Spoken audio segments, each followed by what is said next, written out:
Ngayong gabi guys ay muntikan na nga pala kaming maligaw sa panguhuli namin itong mga matatabang alimango dito sa loob ng Lalao para may pang-food trip guys kami dito sa bahay ni Tarzan. Bala kasi guys namin dito maghapunang magkakaibigan kaya nga guys nung nakahuli na kami dyan ng mga pang-ulam naming alimango ay dali-dali na rin naming niluto yan dito. At syempre guys sabay-sabay na rin kaming kumain at pumud trip nitong mga kaibigan ko kaya samahan nyo kami guys. So what's up guys? What's up mga kanapadaan lang? Ngayong araw guys samahan nyo naman kami sa gabing adventure natin. Medyo madilim na nga guys nung nakarating kami dito sa may bahay ni Tarzan dahil ang plano nga pala guys namin ngayong gabing magkakaibigan ay mangilaw nga pala guys ng uulamin namin mga alimango. Pero bago guys kami pumasok doon sa loob ng Lalao ay sinet up muna guys namin yung mga dala naming mga ilaw na mga solar dito sa taas ng bahay ni Tarzan. At first time nga pala guys ni Dugong dito ng gabi. Ayan guys tuwan-tuwa siya dahil napakaganda daw nitong nagawa namin.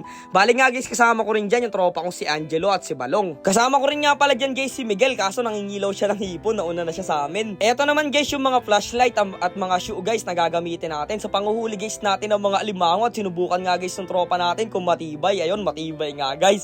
Dala-dala ko naman dito yung lagayan naming cooler kasi pupunuin natin yan. Sa makakapanood nga pala guys ng video na to palambing naman pakilike naman sana guys ng video na to kung pwede. Maraming salamat. At sa mga gusto nga pala guys magpa-shoutout dyan sa next vlog namin i-comment nyo lang guys dito sa baba kung mga taga saan kayo para ma-shoutout ko rin na rin guys at malaman na rin kung saan maraming nanonood sa amin. Hindi na nga guys nagtagal at sinimulan na rin kaagad namin dito ang pangingilaw at sabi ko nga guys sa mga kaibigan ko na wag masyado kaming maglalayo-layo dahil meron nga pala guys manliligaw dito sa lugar na pinuntahan namin. Yun nga pala guys mangliligaw na yun ay hindi mo talaga guys mararamdaman kung nasan ka na o parang malilimutan mo guys yung lugar kahit tanda mo naman.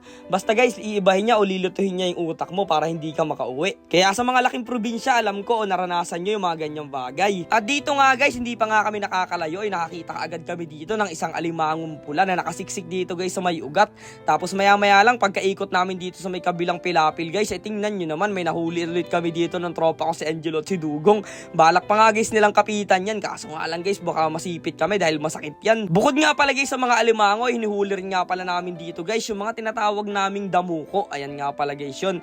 Isang uri din siya guys ng alimango na masarap din pero medyo mapait lang guys yung loob dahil ang kinakain niya ay dahon. At oo nga pala guys kakulab nga pala namin ngayong gabi dito yung tropa namin si Dugong. Tinulungan kasi guys namin niya makabalik ulit guys sa mundo ng vlogging kaya eto sinasama namin siya sa mga adventure namin.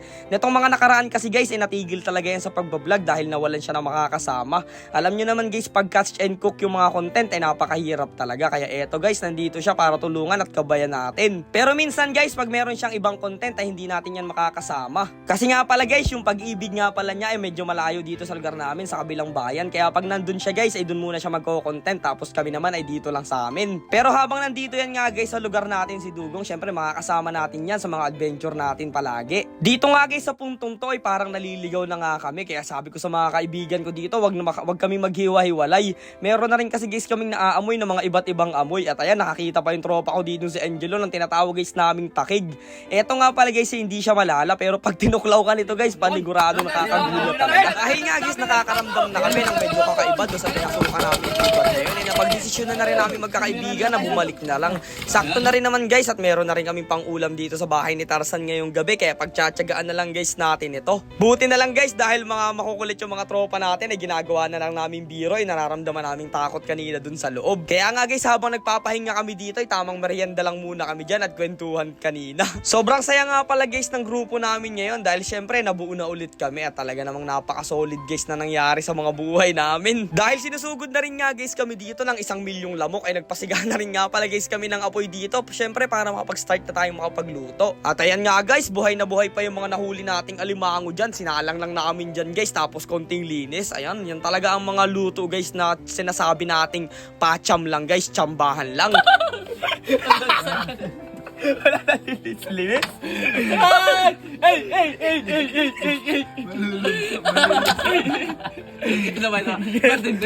Sobrang solid nga guys ng gabi dito sa bahay ni Tarzan. Napakatahimik at tanging mga kulisap nga lang guys ang naririnig namin. Tamang tawanan, kwentuhan habang tumatambay at nagkakape kami dito. Eto guys yung mga nakakamiss na moment pag nabuo talaga yung pagkakaibigan nyo. Marami rin nga pala guys nagko-comment dito sa vlog namin na ganito din daw ang ginagawa nila nung sila yung mga binata o mga dalaga pa sa probinsya nila.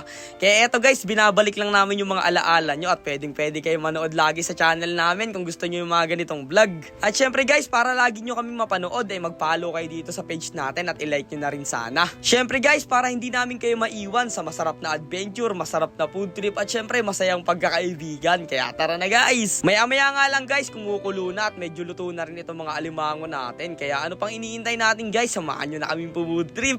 So ayun guys, food trip na kami dito sa bahay ni Tarzan. Ano? Lagi na yan dyan dogs lahat, yung mga nahuli natin mga alimango. Dito na guys kami kakain. Yan, Let's go! Let's go! Food trip tayo guys! Let's G! Napakasimpleng luto lang guys ang ginawa natin dyan sa mga alimango na yan. Pero dahil kasama natin yung mga solid nating tropa ngayon at napaka-fresh na mga food tripin natin, talagang sasarap guys ang food trip na yan. So ayun guys, kakain muna kami. Kasi dito kami matutulog guys. May parto tong overnight namin. Magningilo kami ng mga hipon. So kakain muna kami. Magdasal muna tayo dogs. Lord, maraming salamat sa blessing. Pag-iingat palagi sa aming grupo. Amen. Amen! Kain na! Tingnan nyo to guys oh. Tingnan mo naman guys kung gaano ka-quality oh. Sausaw natin oh. Pare tingnan mo to suka mahalang oh. Oh, dugso, ari oh. Uy! Higop. Ate kayo doon sa malaki ni Dugso. Higop. Adugo. Bakwak. Sarap. Ang sarap pare. Sausaw suka. Asaw. Gab-gab. Uhuy! Perfect. Ang sarap nga. Mas jello? Ayun. Grabe guys oh. Solid yung hapunan namin ngayon dito. Maraming salamat nga pala guys sa palaging panonood at pagsuporta nyo sa mga channel namin, sa channel ni Dugong, syempre sa channel lang napadaan at itong mga kaibigan ko. Sana guys, lagi kayo nandyan para suportahan kami. Maraming salamat po sa inyong lahat at paano, kita-kits na lang tayo sa sunod na adventure namin.